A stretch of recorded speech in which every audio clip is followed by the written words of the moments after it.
मंजर है खैबर पख्तूनख्वा के इलाके कोहाट टांडा डैम में होने वाली जीप रैली के, जिसमें मुल्क भर से ड्राइवरों ने अपने फन के जौहर दिखाए। मुकाबलों में 145 से जायद अजीबोगरीब और मजबूत साख्त की गाड़ियों ने हिस्सा लिया।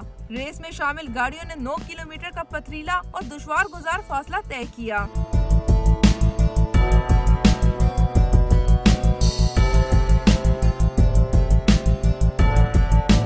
बहुत ज़्यादा एंजॉय कर रहे हैं। मैं ऑल द वे लाहौर से चल के आया हूँ।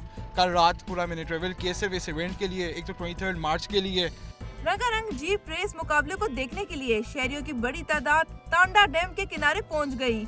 यहाँ देख के बड़ा मज़ा आ रहा है, हम काफ़ी इंजॉय कर रहे हैं यहाँ पे। हम बाकी भी लड़के हमारे आए हुए हैं। एक पैशन है हमारा, तो इसी से हम जो एंटरटेन होते हैं। रबाब पर रवायती मौसीकी के ऐसे सुर बिखरे कि नौजवान रक्स करने पर मजबूर हो गए।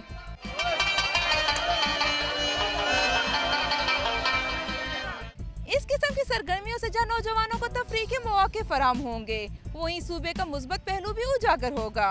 कैमरामैन आसिफ रजा के साथ हिरा शॉ, डॉन न्यूज़, कोहाट।